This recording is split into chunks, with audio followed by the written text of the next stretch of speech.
Hi there, I'm Aditya Sridhar and welcome back to the Top Percentile YouTube channel. Since the MSc Finance forms are out, we have a very special guest today on our channel, Dr. Sangeeta Pandit ma'am, who was the head of finance at SIMSREE. And ma'am here will be answering the questions that is on top of students' minds right now. So, ma'am, firstly, thank you so much for taking out time for this interview and conversation. Not at all, Aditya. I very much appreciate young people like you who are doing something value addition to others. Thank you so much, ma'am. So, ma'am, for any student that is just discovering the MSc program at SIMSREE, what inspired SIMSREE to start this program? I think I had mentioned this to you last year also. See, our MMS program is extremely popular with the students and very accepted by the industry. We have about 180 to 200 seats exactly. I don't know. So they all get full very fast. So and last, I mean, a year before last, there were only 20 seats remaining, and we had, I don't know, more than 500 or 600 vying for those seats, and all with excellent percentile, all above 99 percentile, work X, and the works, everything. And we had to say no to them.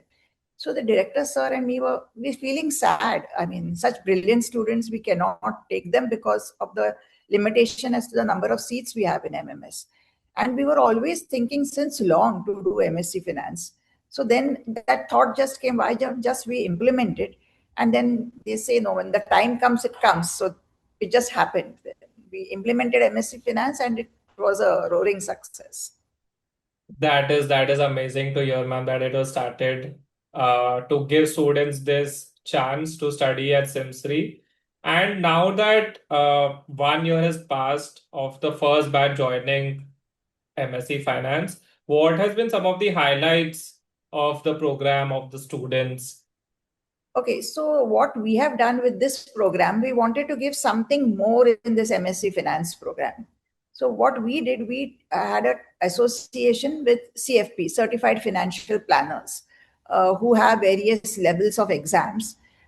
Students pay our fees, which are about 6 lakhs, and whatever are the CFP fees, they pay them, that's 1 lakh or so.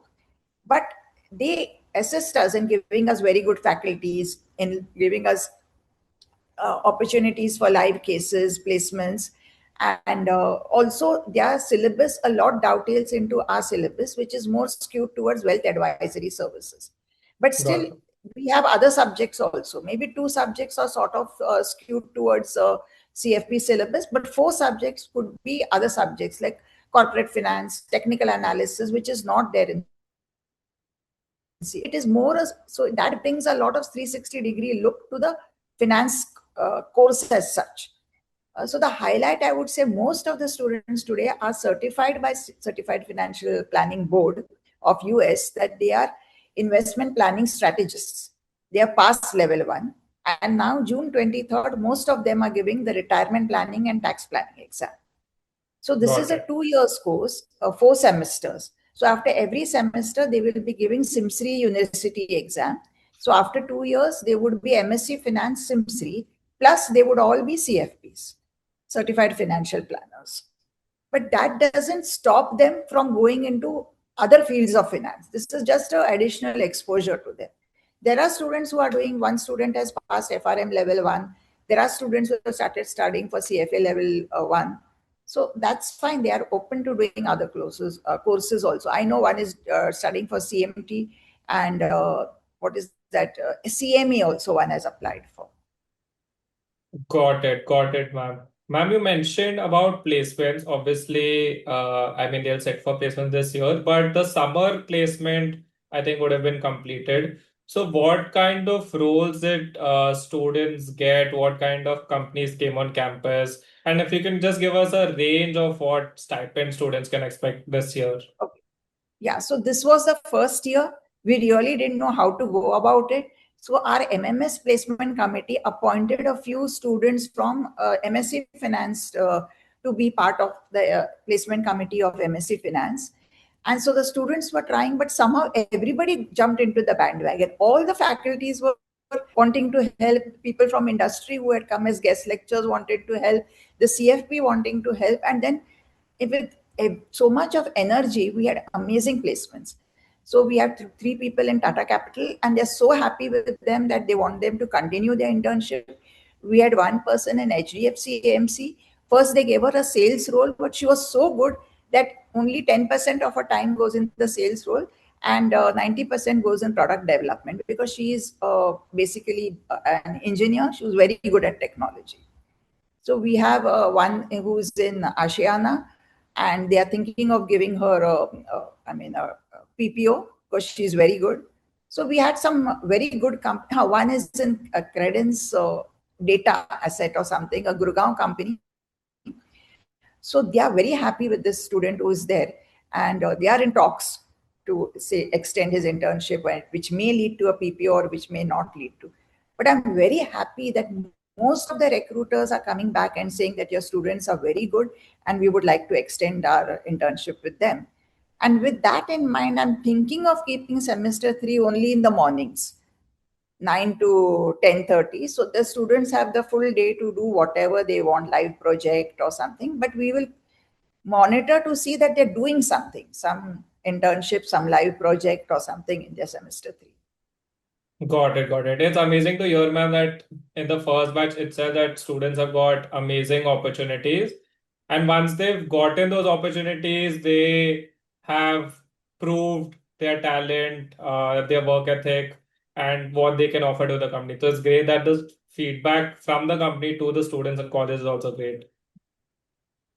Ma'am, so my next question is, how would you differentiate MMS in finance versus MSc in finance? How should students choose between these two programs? See, SIMSREE MSc Finance is not very different from SIMSREE MMS Finance. Okay. But certainly, when it comes to placements, I would say MMS has an edge. They have a legacy. So last year also, students who didn't get into SIMSREE MMS came to us. Got it. And they were also excellent students. It will take time for SIMSREE MSc Finance to be brand which SIMSREE MMS has. But when it comes to skill sets, I would say they are the same. We are teaching almost the same subjects. Okay, MSc Finance is more skewed towards little quantitative analysis. And because it is in association with CFP, so there is a lot of more wealth advisory like estate planning, tax planning, retirement planning, investment analysis is more in depth than it is in MMS. But I'm trying to support that with other subjects which are also there in MMS. So I don't think there's much of a difference, but I would say yes, MSc Finance is more skewed towards wealth advisory, portfolio management roles, while MMS could be in consultancy and even other roles such as. Got it, ma'am. So I think this will give students an idea if they have an option between MMS and MSc. Apart from this, ma'am, again, just to remind everyone who's watching, the forms are out and you can register and apply for the program right now. Ma'am, one common question from students is about a cutoff. Last year, obviously, there was no cutoff, and even this year, there is no cutoff to apply. But can you give the students an idea on what would be a competitive score, competitive academic score, or a competitive profile? See, last year we didn't keep a cutoff being the first year. Then this year we were thinking of keeping a cutoff.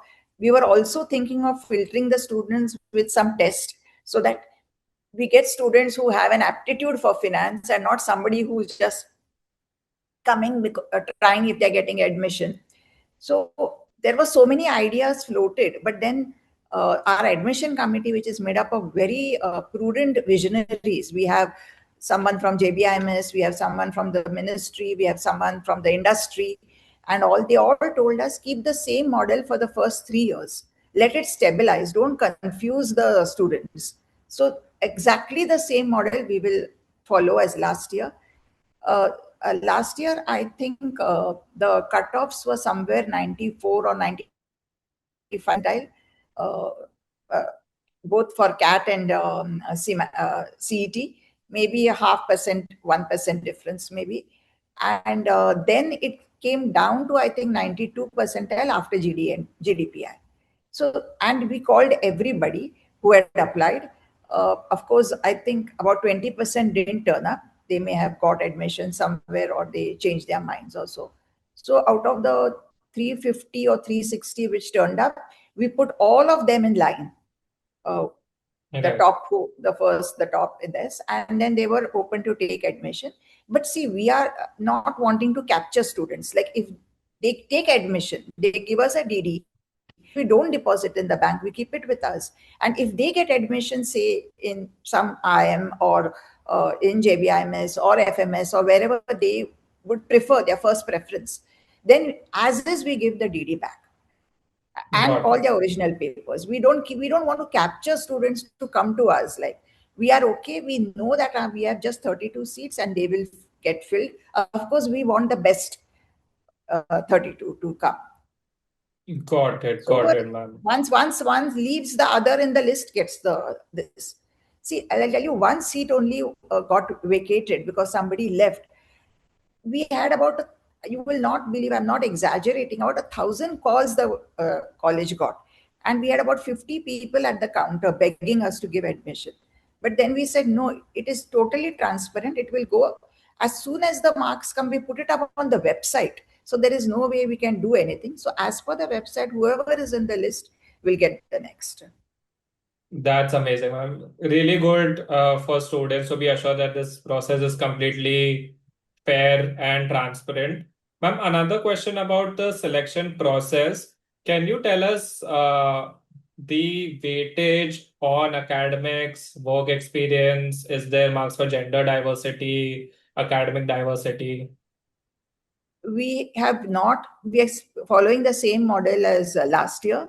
So Okay, our weightage is more for academics. Your 10 standard marks are there, 12 standard marks, or the equivalent exam, the right, graduation marks or the equivalent exam, and your aptitude exam, whatever it is, CET, MHCET, or CAT, or ZAT, or whichever other IMA, whatever other qualifying exams.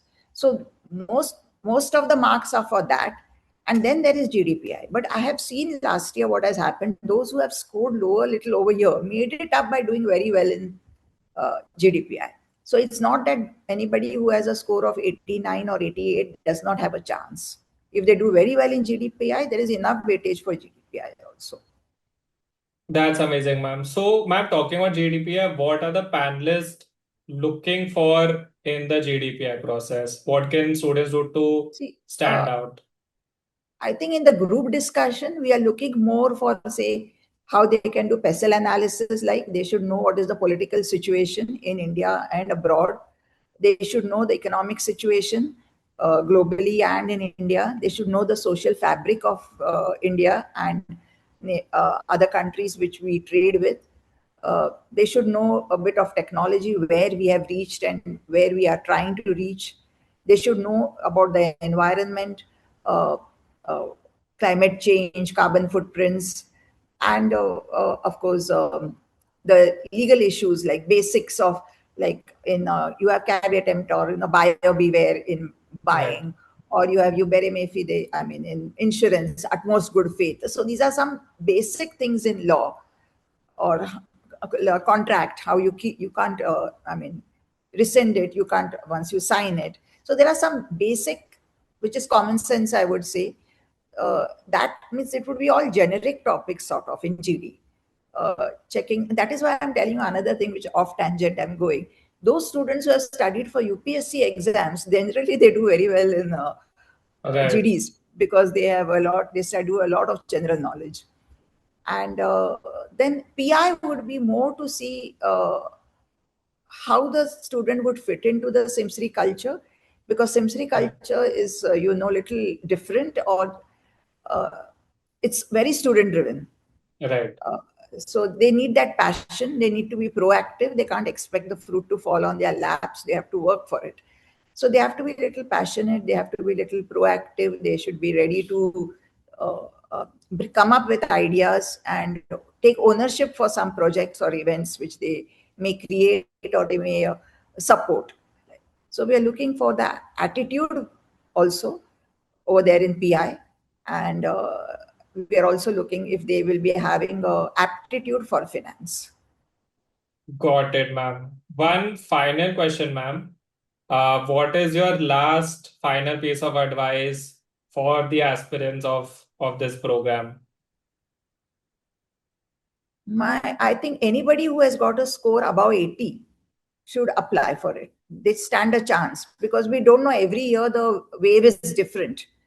So they do stand a chance. They should not lose their chance just because they have a low score. So above 80, they should certainly apply and take their chance. And then for the GDPI, I know it is the mood of that day also of the student. But the observers are very sharp. They know which students just talk and which students have good points. So if you bring on the table something different, something which the observer also doesn't know, and something creative, and something which is going to make a difference to the topic which is being discussed, certainly they get an edge in the GD. And in PI, they just have to be natural because they are very uh, I mean, very matured people who will be taking the PI. It will be mostly our alums who are CEOs and CFOs now.